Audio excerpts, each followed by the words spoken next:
Friday fitness on a Friday. Straightening the camera. Look at my beard. That was unnecessary. Okay, I'm in my Spartan shirt, so we're talking about the Spartan race. And I was thinking about the Hercules Hoist, which if I can get a clip of, I will put it here. This video's not mine. Please don't take my video down, cause this video's not mine. Okay. The Hercules Hoist is not tough. I think anyone could and should be able to do it. You're hoisting something. The ancient system of pulleys is doing the work, really. But there is an exercise that I really like that I think will have a positive impact on this, and then I might throw in some other rowing type movements as well. But this is a good kettlebell movement for the light bells that everyone should have. And I don't know if there's a specific name for it. It's a lot like what's known as a hex press. And I've seen other people recommend this, like even Jeff Cavalier recommends this particular exercise. But all you're going to do is hold the bell at your chest like this, and then push it up and come back. And so with a 15-pound kettlebell, I can do 20 of these from the side. Of course, it just looks like this. You're just doing just a nice high angle. But that's the angle you'd be using in the Hercules hoist, right? You're using that same muscle right there. So just, you can bang out a bunch of these. You could try it one-handed if you're tough. Oh, it's hard to get it out all the way out there. Let's see if I can do it ball style. Yeah.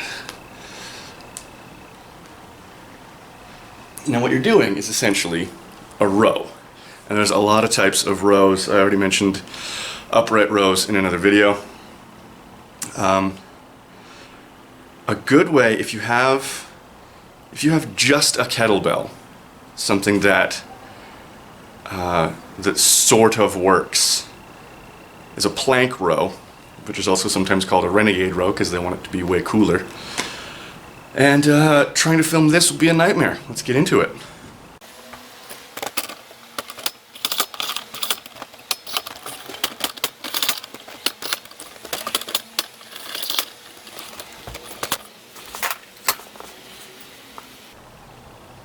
Welcome to the ground. Now, plank row, and actually, if you have something else you can put your other hand on, your non-rowing hand, it's better, because a little bit of height works. But if you have to do this just from the ground, that's fine. So I've got my other awesomer, more badass kettlebell under this hand, and I'm going to get up into a 3-point position like this. You can see my feet, luckily. And I've got my other smaller kettlebell that I'm actually going to row right here. I'm just going to pull it up to my nipple. I just bang out 20 or 30 of those. And congratulations, you're doing a row. And because you're in a plank, it's actually going to have... I'm cut off. Because you're in a plank, it's actually going to have a lot of other benefits as well. You're going to feel it in the arm that's supporting you. You're going to feel it in your core, and you should feel it in your core. Don't let your butt relax.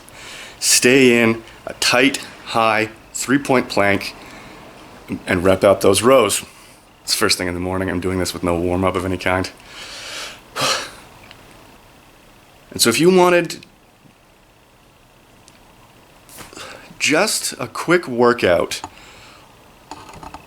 to strengthen the muscles involved in the Hercules hoist, I would say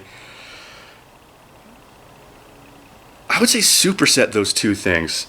The hex movement, that one, you can find your own numbers, but I would say do like 15 hex, then get down into a plank and do 15 rows each arm, get back up, do 15 more hex. Probably, and just do that for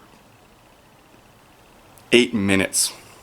Don't even worry about how many reps you get. Set a clock for 8 minutes and just get as many rounds as you can in. Because that'll also train your body to be like, yeah, you're gonna stay in stress mode for a while. Like in all of these workouts, as I'm gonna prescribe them, you'll notice that I will never prescribe rest in between. Because we're not bodybuilding. This is about training your body for war. Spartan war.